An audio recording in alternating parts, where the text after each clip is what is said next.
Mr.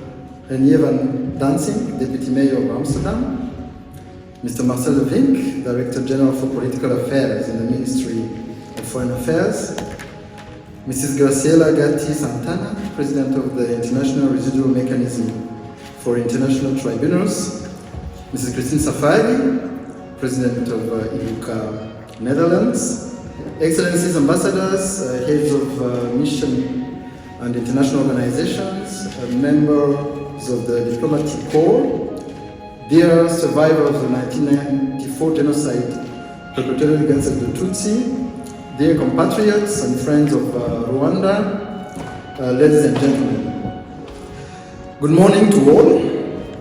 And first of all, I wish to express my gratitude to all of you for gracing us with your presence at this inaugural ceremony of the very first memorial in the Kingdom of the Netherlands to honor the victim of the 1994 genocide perpetrated against the Tutsi in Rwanda. I particularly thank the City of Amsterdam for accepting our request to establish this memorial, which we have been working on together for almost 2 years. Indeed, it all started on a shiny Friday, 2nd July 2021 at the Hortus Botanicus here in Amsterdam, where I made that request to Mrs. Sabine Gembray, Director of the International Office at the City of Amsterdam, and I thank her for kindly initiating the process. I take this opportunity to express my gratitude to all officials of the city who worked on this project with us, especially Mayor Femke Halsema, Sabine Gembray, Flora Bremer, Annick Vickers, Yasha Yoshem, and Sabina Dirks.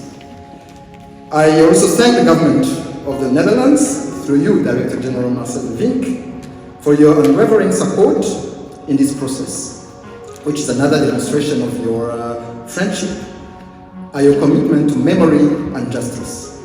I recall, as you mentioned in your statement, that the cooperation of the Netherlands in the justice sector in the aftermath of the genocide was instrumental in rebuilding our judicial sector and ensuring accountability for the victims.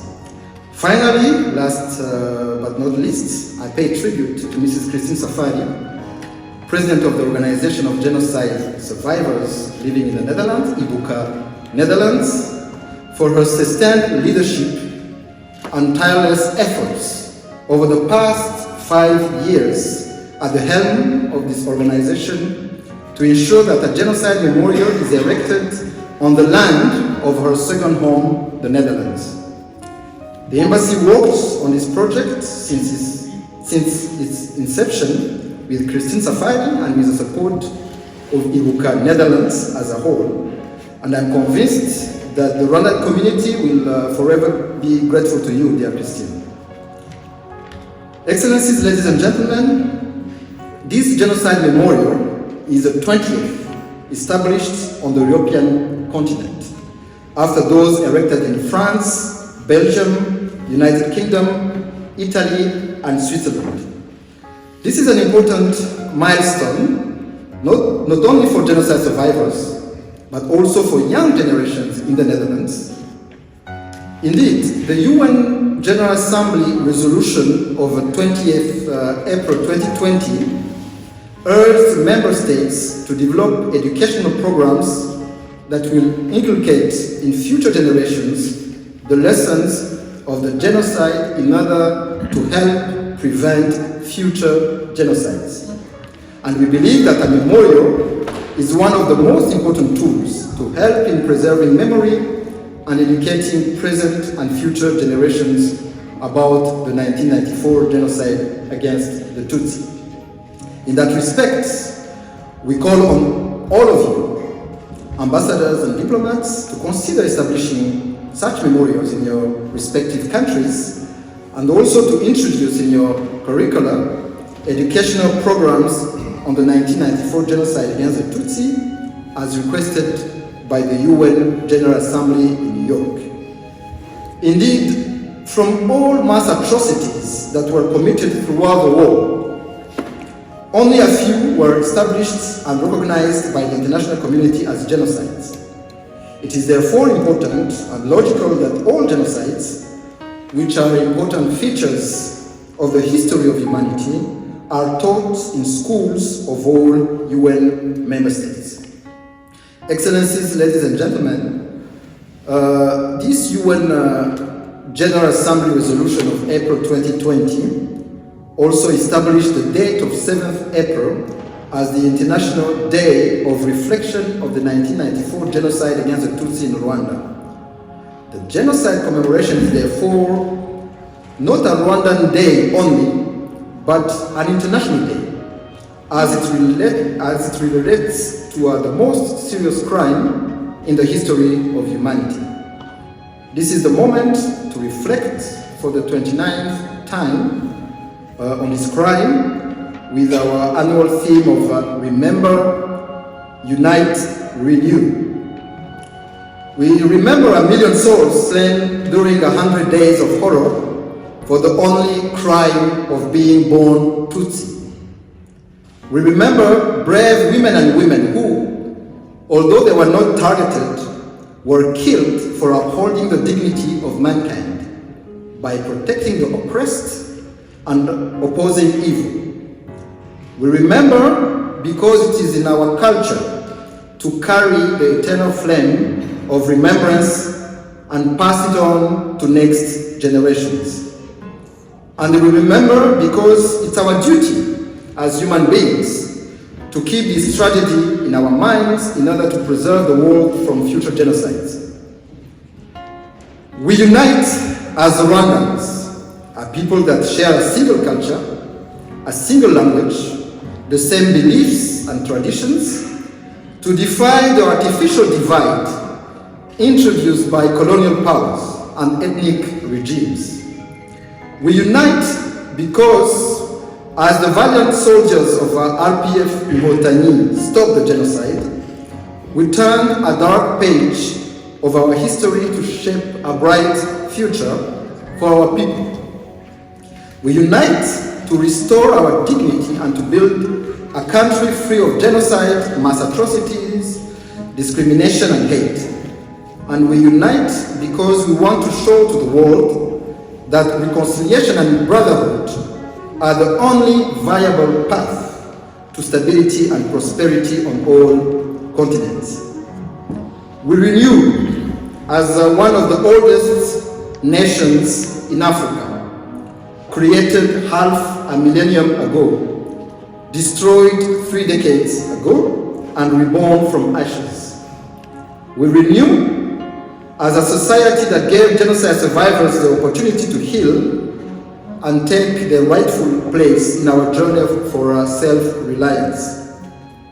We renew by seeking justice for the victims while promoting forgiveness and reconciliation.